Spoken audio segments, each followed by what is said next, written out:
Acabo de terminar un proceso de negociación colectiva y la verdad es que hay varias lecciones de las cuales quiero hablar. Eh, Da lo mismo si eres de un sindicato, si eres de una empresa, si eres asesor de uno u otro lado. La verdad es que da lo mismo. Hay lecciones que te pueden ayudar. Si tienes una negociación colectiva que se avecina, hay lecciones que te pueden ayudar. Da lo mismo el rol que cumplas en esta negociación. Acá no se trata solo de ganar una negociación y que esta sea lo más beneficiosa posible para en base al rol que tú estás ocupando, sino que se trata de no cometer errores que en definitiva pueden afectarte en tu propia estrategia. Soy Roberto Urrutia, soy abogado, hace 13 años ya trabajo en esto y dentro de mi trabajo está asesorar sindicatos y empresas en negociaciones colectivas. Este video no es pro empresa, no es pro sindicato. La idea es rescatar algunas lecciones que uno va sacando dentro de estas negociaciones. En primer lugar, hay una verdad incómoda dentro de una negociación colectiva y es que es una negociación básicamente unidireccional. En la negociación en general uno lo que hace es dar algo y obtener algo a cambio. Pero la verdad es que las negociaciones colectivas tienen algo especial. Y es que, en definitiva, siempre el que da es el empleador. ¿Ok? Por la naturaleza de la negociación colectiva, lo que pasa es que el sindicato lo que busca es mejorar las relaciones, mejorar la posición del sindicato y de los trabajadores dentro de la empresa. Para eso existe el sindicato. Y por otro lado, la empresa es tratar de mantener a los trabajadores lo más contentos posible, dando lo menos posible. Y eso es más o menos el juego que se da en una negociación colectiva. Y si tú lo piensas, es bastante duro de repente, porque a mí me ha tocado varias veces, cuando me ha tocado representar empresas, que el empresario me dice, ya, pero ¿por qué tengo que dar? ¿Y por qué tengo que acceder a esto? Y es una buena pregunta, porque ¿y por qué tengo que pagarles más? ¿Ya? ¿Por qué al resto de los trabajadores les pago 100 y por qué a ellos les tengo que pagar 120? ¿Por qué tengo que pagarles un bono de término de negociación? ¿Por qué? Entonces, llega una súper buena pregunta. La verdad es porque la negociación es así. Al final del día lo que tú tienes que ver es otra cosa. Es porque al final del día, ante una negociación colectiva, cuando el sindicato llega con el petitorio del contrato colectivo, lo que puede simplemente decir no a todo y después llegar a la negociación colectiva y no a todo también, simplemente no tiene para qué justificar nada, simplemente decir que no. Pero eso trae consecuencias, eso trae la única herramienta que tiene el sindicato para poder presionar en definitiva el acuerdo es la huelga. Ahora, claro, va a depender de eso, de la alternativa que tiene la empresa, es decir, de soportar esa huelga, si es que realmente le interesa o no le interesa poder negociar y llegar a algún acuerdo con sus trabajadores. Más allá de eso de que, mira, yo quiero que mis trabajadores estén contentos, de que estén bien, etcétera. Porque eso pueden ser palabras de buena crianza, pero cuando llega la hora de meterse la mano al bolsillo, a veces no es así. Entonces, en ese sentido, lo que, como digo, la empresa lo que podría hacer es simplemente decir, no, ¿sabes qué? No, yo no voy a negociar nada y no les doy nada y se acabó. ¿Y qué es lo que pasa? ¿Cuál es la alternativa? La alternativa es, ¿sabes qué? Entonces va a haber una huelga. Y los trabajadores pueden mantener una huelga. ¿Qué es lo que significa la huelga? La huelga es que los trabajadores detienen sus labores y no trabajan, el empleador no puede despedirlos por eso. Y en definitiva, hay distintas, ¿cómo se llama? Hay distintas distinciones que hay que hacer, que no puede reemplazarlos tampoco el empleador, pero tampoco ellos pueden impedir que el resto de los trabajadores trabajen. Es decir, si dentro de una empresa, ponte tú un supermercado, y dentro del supermercado el sindicato es de 20 personas, de 30 personas, ponte tú, y resulta que la planilla del supermercado son 500 personas. La verdad que lo más probable es que no hagan mucho daño ante una huelga. El supermercado siga funcionando normalmente, más allá de un poco de bulla y un poco de congestión en alguna parte. La verdad que probablemente el empleador no necesite negociar, porque no necesite llegar a un acuerdo porque la huelga no le hace daño. Pero ¿qué pasa si en ese mismo supermercado resulta que son de los 500 son 400 del sindicato? Y resulta que si le paran si se van a huelga y le paran un día de trabajo, bueno, aparte de no vender, se le echan a perder los productos y produce una serie de consecuencias adversas para el trabajador, para el empleador, que al final del día le sale más barato llegar a un acuerdo con el ¿cómo se llama? Con el sindicato, que que pelear y en definitiva afrontar esa huelga.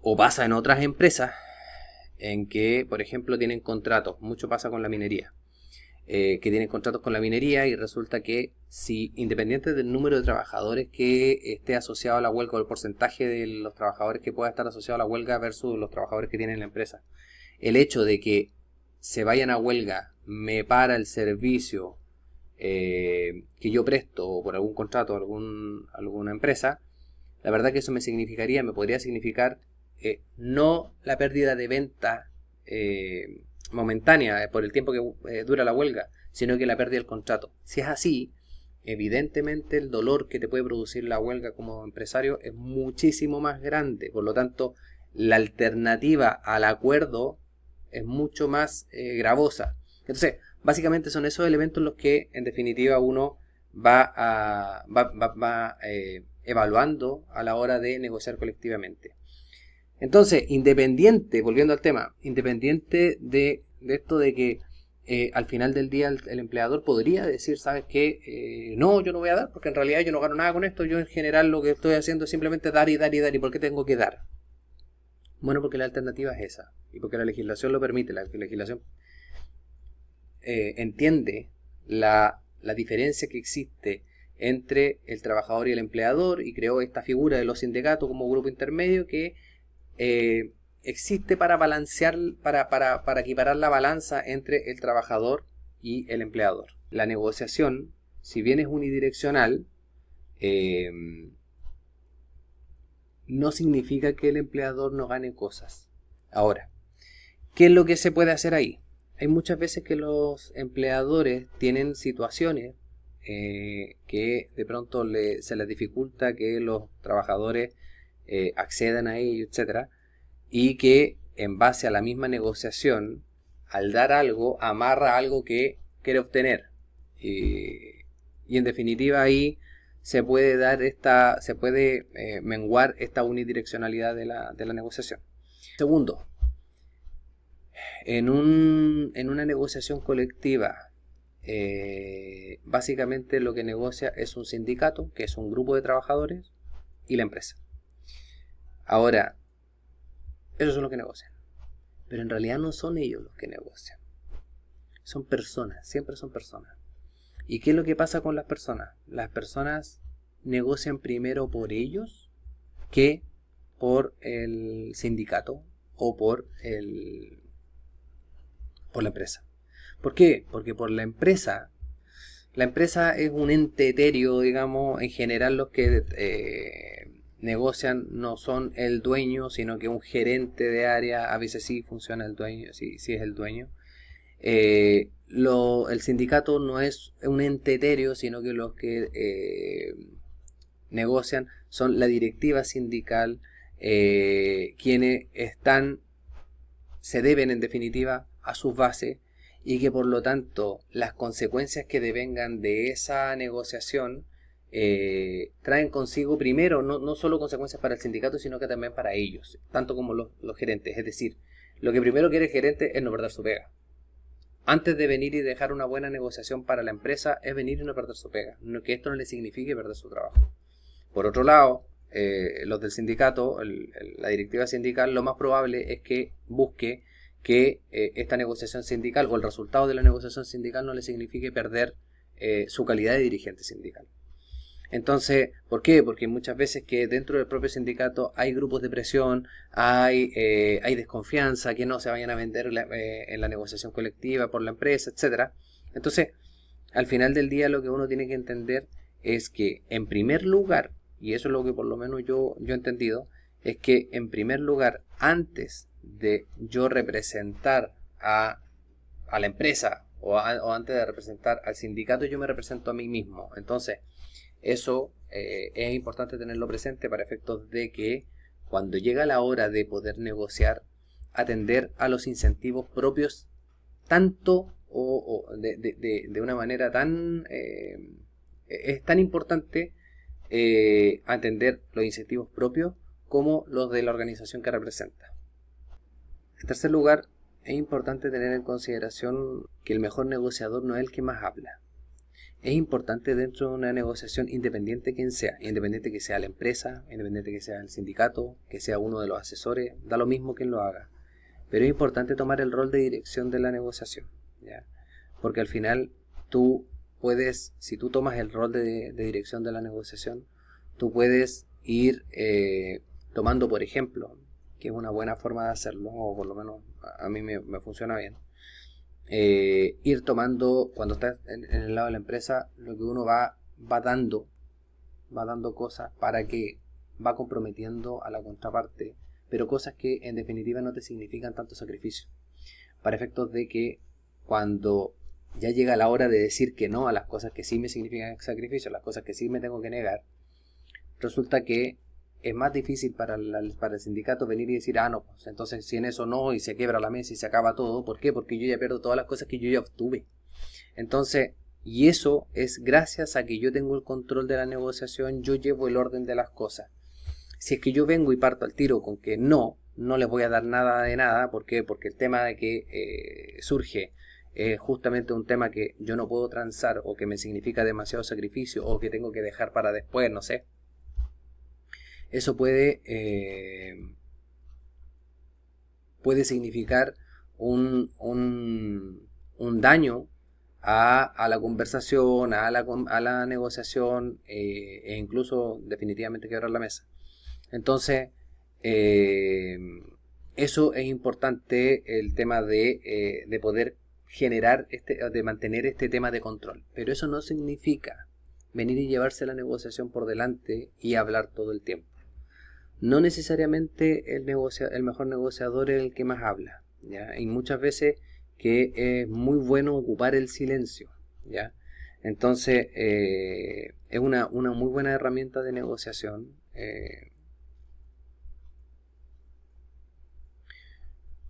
Y eso te permite no solo eso, sino que hay muchas veces que la contraparte lo que quiere no te lo dicen. O sea, de hecho, la mayoría de las veces no te lo dicen de una vez. Sino que hay que un poco ir escarbando. Pero resulta que si tú estás hablando todo el tiempo, no te dedicas a escuchar y no los dejas venir y mostrarte lo que realmente quieren. Y eso es relevante. ¿Por qué? Porque hay muchas veces donde las negociaciones colectivas se reducen a plata, pura plata. Y resulta que tú como empresa, en este caso, lo que menos quiere, lo que quieres dar es lo menos plata posible. Entonces lo que hace es tratar de buscar cuáles son los dolores que en definitiva le estás provocando o el sindicato quiere solventar. Y de repente, cuando en definitiva el sindicato te permite saber qué es lo que realmente les duele, a veces esto te permite a ti resolverlo de una manera distinta que te produce menos sacrificio que simplemente desembolsar dinero, ¿ya? En definitiva, no le das lo que quería, pero le resuelve el problema igual. Y eso se hace escuchando.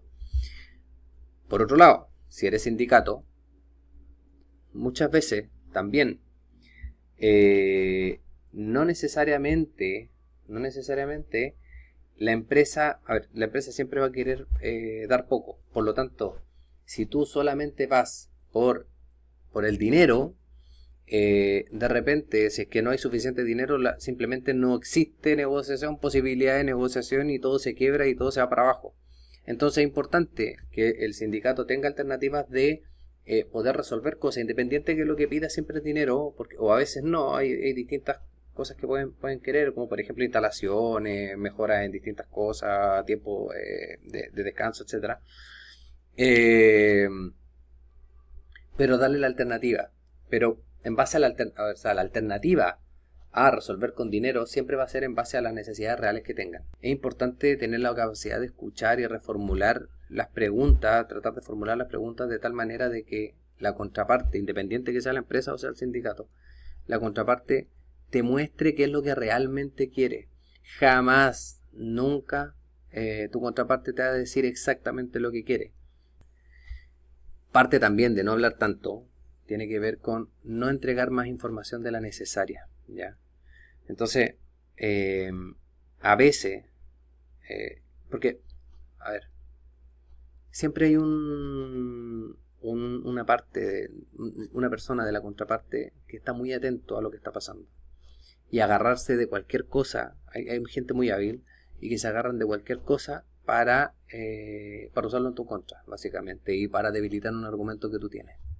Entonces a mí me pasó en una negociación hace poco que la empresa estaba diciendo, mira, ¿sabes qué? No tenemos dinero, no sé qué, estamos en una mala situación, y es verdad, y era verdad en ese momento.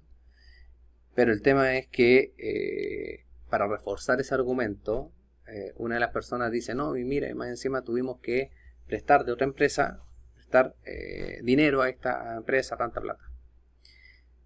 Y uno de los dirigentes vino y dijo, pero mira, tienen plata para prestarse. Claro, porque ellos siempre vieron la empresa como una sola. Entonces, al final del día, esto es lo mismo que pasa en litigación cuando tú no sabes cómo, o sea, tú tienes que poder saber pensar en cómo lo va a interpretar y prepararte para que no pueda ser interpretado justamente de la manera contraria a la que tú estás planteando. Y en este caso fue precisamente eso lo que pasó. Claro, yo quería decir, ¿sabes qué? No tengo plata. Tanto es así que tengo que prestarme de esta otra empresa. Y la contraparte lo que dijo es, claro, si tiene plata para prestarse, es verdad que tiene plata. No es que tuvo que ir al banco. Entonces, en definitiva, ¿por qué? Porque siempre el sindicato vio a las dos compañías como una sola. Entonces, al final del día, esa información no nos ayudó a el objetivo que se pretendía.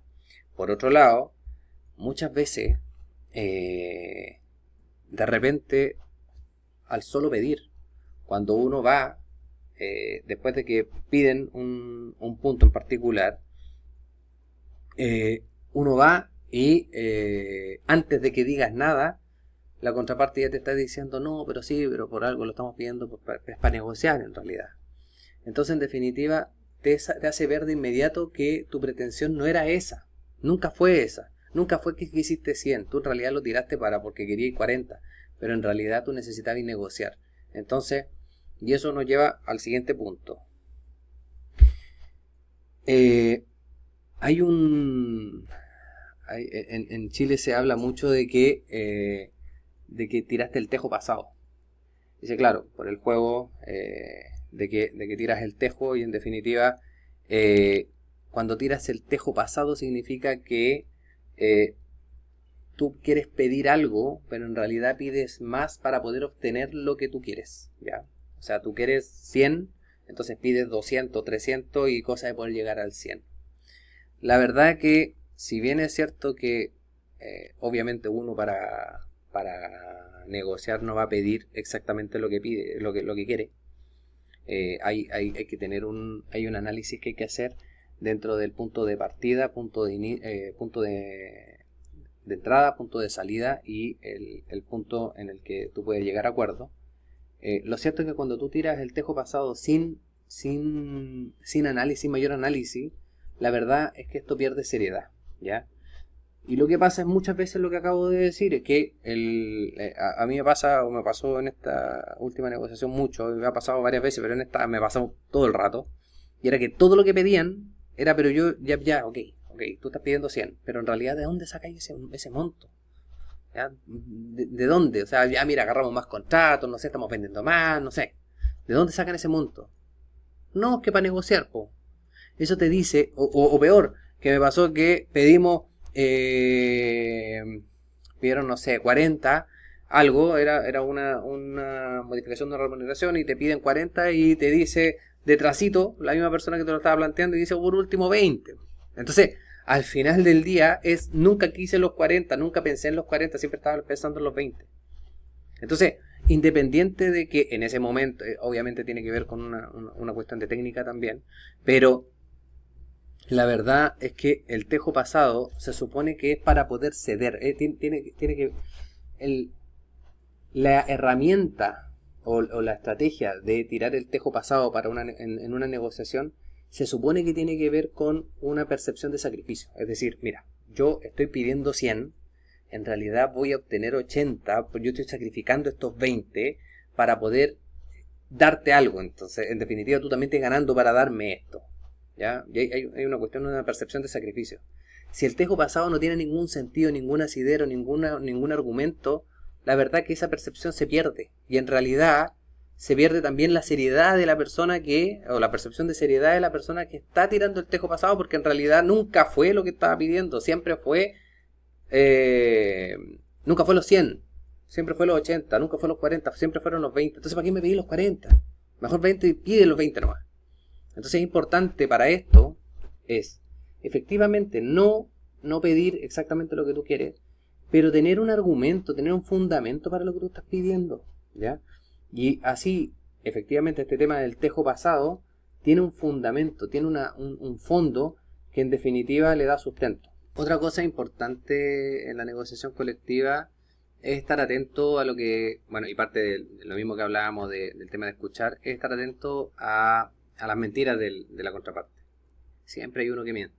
Hay que tratar de evitarlo, porque nada peor que te pillen mintiendo dentro de una negociación. Ya más allá de perder la confianza y todo, de perder seriedad, etcétera, la verdad que puede dejar bastante áspero el ambiente y poder influir en el resultado de la negociación. Entonces hay que tratar de evitar a toda costa mentir. Hay que tratar de dar datos bastante certeros y en base a información objetiva, ¿vale? Ahora, sin perjuicio de eso, y parte de lo que te enseñan en materia de negociación es precisamente no confiar en la información que te da el otro, precisamente porque mienten, ¿ya? Porque pueden estar equivocados o porque pueden derechamente mentir. El tema es que muchas veces cuando mienten, lo hacen dando información a media y de manera vaga, y como dejándola andar.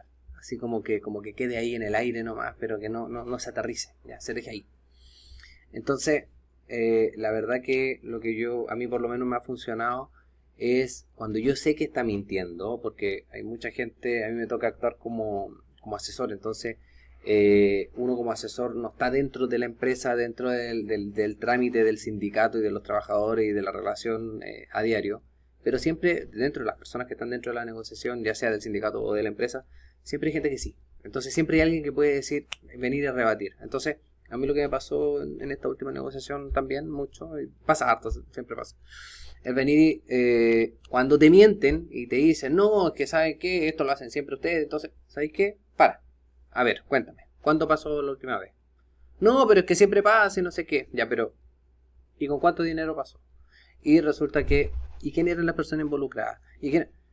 Jamás, y tratan de escaparse de eso de tal manera, y el punto es, la información que tú le estás pidiendo para dejar en evidencia la mentira, es información que maneja todo el resto de la mesa. Entonces, a veces llega un salvavidas del mismo lado de la mesa y trata de venir y de dejarlo pasar. De decir, no, ya, pero mira, lo importante es que nos centremos en este otro tema. Pero lo importante es que el argumento que pretendía plantear con la mentira o en base a la mentira, efectivamente siempre se cae. Entonces, si tú no lo dejas pasar, si tú no atajas esa mentira en el momento, el problema que ocurre es que se tiene por verdad y en definitiva a eso se llega en conclusiones a partir de lo que señaló. Entonces, y es casi como una verdad aceptada. Entonces es importante cuando tengas la oportunidad y tratando de la manera más educada posible, sin necesidad de alterarte ni mucho menos, venir y atajar cualquier mentira para efectos de que no quede en el ambiente como cualquier cosa. Decíamos que cuando hablamos anteriormente, hablábamos de que existe una alternativa a a la negociación, que básicamente o tú llegas a un acuerdo o en definitiva llegamos a la huelga, y dependiendo de las características del sindicato y de la empresa, etcétera, de las distintas cosas, es más o menos peligrosa la huelga, es más o menos rentable la huelga, o es más o menos real la huelga. ¿Por qué? Porque si bien es cierto que los trabajadores pueden no trabajar, irse a la huelga y dejar de trabajar básicamente, también dejan de percibir su sueldo y no pueden estar trabajando en otro lado, tienen que estar vinculados a la huelga.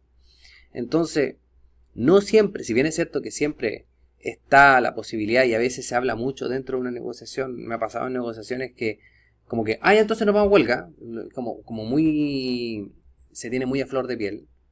Es una verdad que todos conocemos, que todos sabemos y que no es necesario decirla, ¿ya? Entonces, y nos pasa en esta negociación que acabo de terminar, que nunca se habló de huelga, nunca se dijo la palabra huelga, pero todos sabíamos lo que significaba que no llegáramos a acuerdo. Pero hay otro tema, porque resulta que nosotros en esta negociación en particular, el hecho de la huelga obligaba a la empresa, si que se llevaba a huelga, obligaba a la empresa a hacer un lockout, que es básicamente cerrar la empresa totalmente, pagando las cotizaciones solamente de aquellos que no están asociados a la huelga. Y que es una herramienta legal que es bastante útil. ¿Por qué? Porque resulta que yo no voy a seguir pagando, si voy a perder los contratos, no voy a seguir pagando la planilla normal, etcétera. No puedo mantenerlo y aguantar la huelga, se paraba todo. Y eso implicaba necesariamente que después, independiente del fuero, independiente de todo, significaba que después se iban todos. Se despedía todo el mundo. Y se cerraba la empresa probablemente. También había otras unidades de negocio en distintos lados, entonces sabían que para el empresario en definitiva no significaba el fin del mundo, para nada. De hecho era una empresa que en este momento particular iba a la baja, por eso es que no era un buen momento para negociar, de hecho. Entonces, claro, en algún minuto de la negociación, los trabajadores estaban hablando de que no, que estaban arrendando cosas para la huelga propiamente tal, que estaban llamando gente, que estaban juntando alimentos no perecibles, etcétera, etcétera, etcétera. Y la verdad es que la empresa en ese momento se puso bastante nerviosa, la gente de la empresa. Y yo le decía, tienen que decir eso, relájate, no pasa nada, no es verdad. ¿Ya? Y después cuando terminamos llegando a acuerdos, etcétera, y existía un bono de término de negociación, una de las personas estaba saliendo de vacaciones y estaba preguntando por el pago del bono a ver si le alcanzaba a llegar antes de las vacaciones. El tipo nunca jamás estuvo pensando en la huelga. La huelga nunca fue real. Todos sabían que, en definitiva, si se iban a huelga se cerraba todo y perdían todo. Perdían todo, no solo lo que obtenían con la negociación colectiva, sino que también el trabajo. Entonces, al final del día, si bien es cierto que la huelga es una alternativa real y que de pronto es la única alternativa cuando tú no tienes nada, tampoco tienes nada que perder, entonces al final del día es la única alternativa, también hay que entenderla en su justa medida, ¿ya? Porque muchas veces la huelga no se va a dar precisamente por esto, porque los costos también son muy altos. En general, los trabajadores no mantienen 2 o 3 sueldos guardados por si acaso tengo que dejar de trabajar por la huelga. Entonces, los sindicatos en general no tienen fondos para poder mantener una huelga, para poder pagar las remuneraciones de los trabajadores por un tiempo prolongado. Nada de prolongado. Entonces, las huelgas, cuando ya no golpean lo suficientemente fuerte a la empresa, de inmediato, en general se van diluyendo y las ofertas de la empresa van bajando. Entonces, al final del día, la huelga no necesariamente siempre es real, ¿ya? La posibilidad de huelga es real. Entonces, si bien es cierto que es un escenario a considerar, no es una cuestión que tengamos que temer siempre como empresa. Y, por otro lado, como sindicato, es importante que la empresa no lo sepa. Que la empresa no sepa que no es real. Entonces, cuando son demasiado evidentes, como me pasó en el caso a mí, yo sabía que no se iban a ir a huelga. No había ninguna posibilidad. ¿Ya? Entonces, yo sabía el tema del endeudamiento de los trabajadores. Sabíamos ¿cómo se llama? Las posibilidades reales de trabajo en el mercado también. Sabíamos cómo estaba el mercado, que iba a la baja o iba en alza, estaban buscando a trabajadores. En definitiva, hay varios elementos que uno va analizando y que va diciendo, a ver, ok, si se van a huelga, la empresa se cierra. Ellos sabían que eso pasaba. Entonces, que eso realmente podía pasar. Entonces tú decías, chuta, y estas personas quedan todos sin trabajo. Entonces, ¿qué van a hacer mañana? Obviamente es más factible para ellos buscar trabajo que otra cosa. Pero ¿cuál es la posibilidad real? ¿Ya? ¿Cuál es la alternativa de ellos real? Porque con todo lo que nosotros ya estábamos ofreciendo, si es que se caía la negociación por este punto en particular, realmente estaban dispuestos a irse a huelga, a perder el trabajo, responder a todos los trabajadores, porque acuérdate que ellos primero negocian por sí mismos, ellos tienen que responder a su base. Entonces, todas las consecuencias que de ello devienen, porque esto no se dio, porque esto justamente no se obtuvo. Entonces, ese tipo de cosas son las cosas que es importante analizar desde el punto de vista de la huelga, de la posibilidad real de la huelga. Otra cosa que es importante en una negociación colectiva tiene que ver con las expectativas, tanto de la empresa como de los trabajadores, y no solo las expectativas desde el punto de vista de la negociación, sino también de las personas que la componen. ¿Por qué? Porque precisamente a mí me contrataron para esta negociación en particular porque habían expectativas de que las personas que componían la mesa de negociación podían ser más o menos, podía quebrarse muy rápido la mesa, podía ser una negociación muy agresiva, entonces había que estar atento a eso, etcétera, y tratar de evitar que eso pasara, etcétera. Y resulta que cuando yo llegué me encontré con algo totalmente distinto. Efectivamente, en algunos episodios de la negociación a veces se suele poner áspero el ambiente. Hay momentos en que uno pareciera que se va a quebrar la mesa. La verdad que no es tan así. De hecho, hay que tener ojo con eso, porque a mí me pasó en una negociación que un abogado de la contraparte me dice, ya, pero si es que así, entonces me voy. Y yo, ok, ándate. Y cuando se vio en esa situación de que, hoy chuta, dije que me voy y resulta que no me creyó y me dijo, ándate, ahí se mostró el tiro y dijo, ah, no, pero es que no se trata de eso, no sé qué, y siguió la negociación normal. Entonces, si tú vas a decir que, si tú vas a amenazar, aunque te vaya a parar de la mesa, tienes que estar dispuesto a pararte de la mesa. Entonces, pero por otro lado, también es importante, con estas expectativas de tanto de la gente como de la gente que lo compone y de cómo se va a desarrollar esa negociación, como con los resultados de la negociación, es importante tenerlo presente. ¿Por qué? Cuando tú tienes, sobre todo si eres sindicato, la verdad que tú tienes que tener expectativas realistas y tener bien en consideración, muy en consideración, y hacer que tu sindicato, que las bases sepan muy claramente lo que tú vas a pedir, pero no solo lo que tú vas a pedir, sino que lo que realmente esperas que pase, ¿ya? Ahí hay varias cosas que se pueden hacer porque es importante mantener cierta información en reserva para que la empresa no la sepa, ¿ya?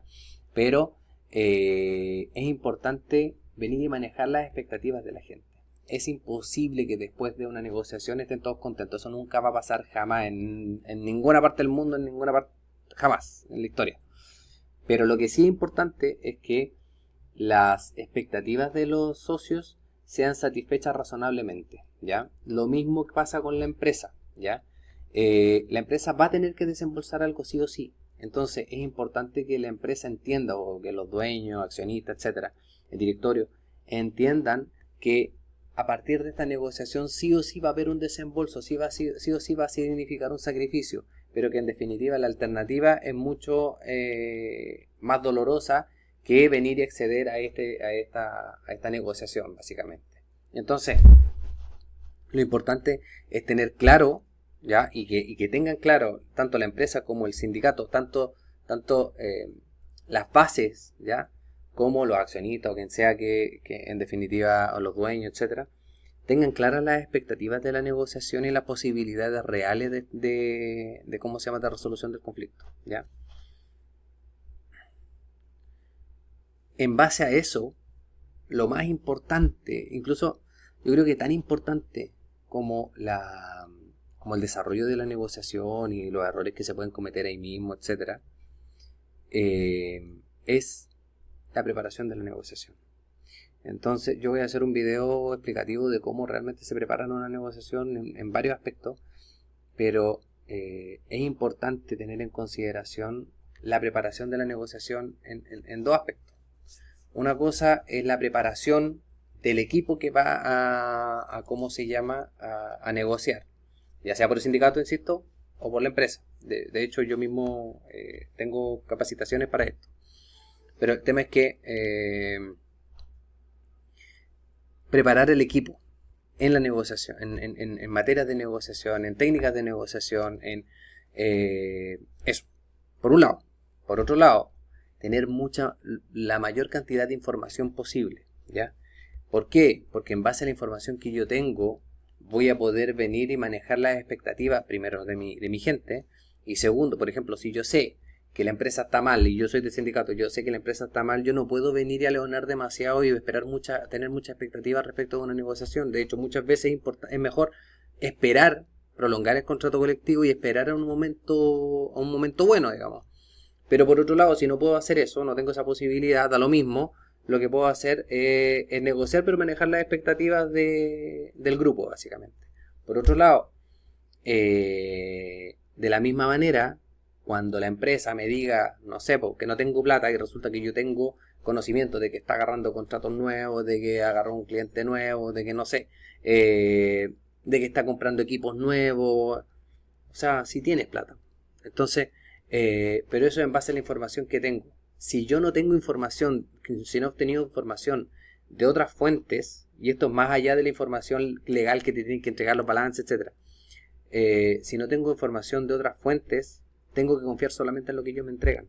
Entonces es importante la preparación. Por otro lado, otros elementos importantes para tener en consideración tanto por la empresa como por el sindicato, da lo mismo de qué parte sea.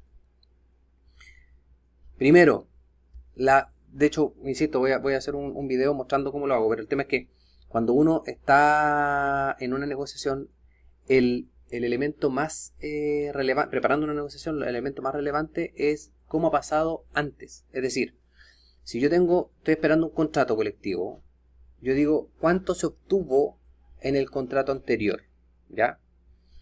Y no solo cuánto se obtuvo, sino que yo digo cuánto era lo que estaban pidiendo. Entonces yo voy a establecer una diferenciación, un análisis dentro de cuánto es lo que pedí y cuánto es lo que obtuve. Y eso probablemente, para efectos del sindicato, es mínimo. Yo voy a esperar obtener lo mismo, la misma diferencia, el mismo incremento de remuneraciones, de beneficios, etcétera, lo que sea, de bono, da lo mismo, que lo que obtuve anteriormente.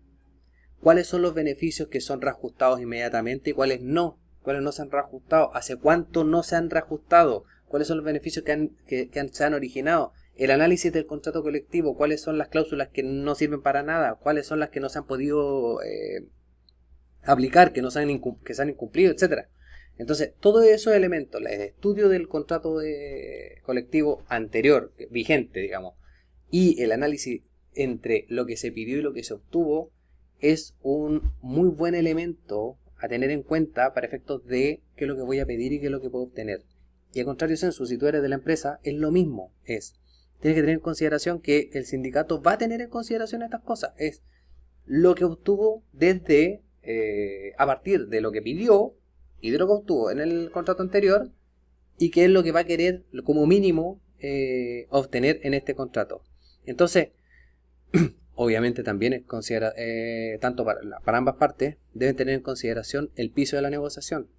El piso de la negociación es clave. Y el piso de la negociación todos lo entendemos como que, oye, mira, claro, el piso, ¿qué significa el piso? El piso es, si todo va mal, me agarro al piso de la negociación y no voy a tener menos que esto, que es lo que, en definitiva, que es la base de la negociación. ¿Y por qué está compuesto el piso? Y todos lo entendemos como que, pero lo que dice el contrato colectivo anterior es el piso de la negociación. Y no es tan así. Porque hay otros elementos que el piso de la negociación está constituido no solo por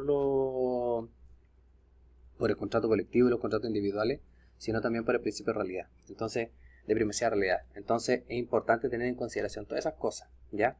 Para efectos de venir y decir, ¿sabes qué? Este es el piso de la negociación y en base a esto voy a poder obtener, de aquí para abajo no me voy.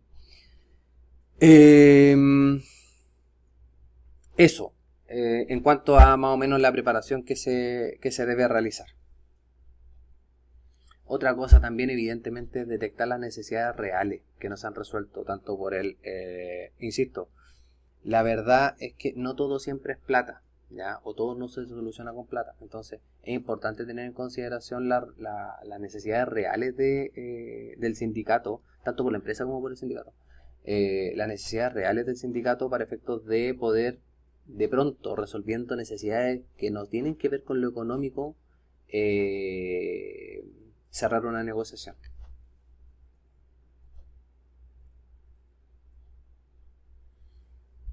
Otra cosa que es importante ya para cerrar, porque se está haciendo muy largo el video, la negociación colectiva es un escenario bastante álgido, bastante denso, ¿ya? Donde las partes contraponen su posición, etc. Pero la verdad que es súper importante dos cosas. Uno, no tomársela personal, porque he visto negociaciones colectivas que salen hasta combos, a pelear, digamos, a pelear físicamente. Y la verdad que eso es impresentable, o sea, no pueden llegar a eso. Ya al final del día es una negociación. Eso por una parte. Y por otro, porque al final del día, insisto, y sobre todo para los asesores como yo que actúo como asesor tanto de empresa como sindicato. La verdad que de repente los asesores, por quedar bien o por figurar, tratan de llevarse el protagonismo de la negociación y darle este como tinte más personal o más emocional. Y hay que recordar, tanto por los asesores como el propio sindicato y la propia empresa, que la verdad que el asesor termina, se va y se acabó. En cambio, y después el resto, la empresa y el sindicato y las personas que componen el sindicato, no solo la directiva, siguen ahí. Entonces es importante no tomarse las cosas tan personal y no quebrar relaciones por la negociación colectiva, o de tratar de evitarlo lo más posible. ¿Por qué? Porque si yo vengo como asesor y digo, ¿sabes qué? Porque la verdad que si es que yo, como me pasó en esa mesa, en esa oportunidad, que el tipo me dice, no, ¿sabes qué? Si no nos vamos y nos vamos, claro, ¿cómo se llama? Los clientes de pronto ellos no querían irse, pero por apoyarlo, porque puta, el asesor, el que cacha más, no sé, todos como que quedaron ahí esperando a ver si es que se iba o no se iba. La verdad que eso pudo haber tensionado mucho más, si no fuera porque no era un bluff. Pudo haber tensionado mucho más y pudo haber quebrado la negociación, pudo haber evitado que se cerrara la negociación, ¿ya? Siempre tiene que haber alguien malo, siempre tiene que haber alguien bueno, es parte del juego, ya, eso no es tema. Pero el punto es que siempre es importante, dentro de de los mismos roles que cumplimos dentro de la mesa de negociación, tratar de cuidar las relaciones personales. Al final del día, dentro de la negociación, se trata de ser estratégico nada más, ya se trata de poder visualizar de la mejor manera posible cuáles son los distintos escenarios reales posibles y cómo obtener el mejor escenario posible, valga la redundancia, para tu representado, ya sea el sindicato o ya sea la empresa. Entonces, eso, algunas lecciones de una negociación que acaba de terminar. Nada, si es que este video te sirvió, suscríbete, comparte el video y déjame en comentarios a ver si quieres que trate específicamente algún tema y a ver cómo lo podemos abordar.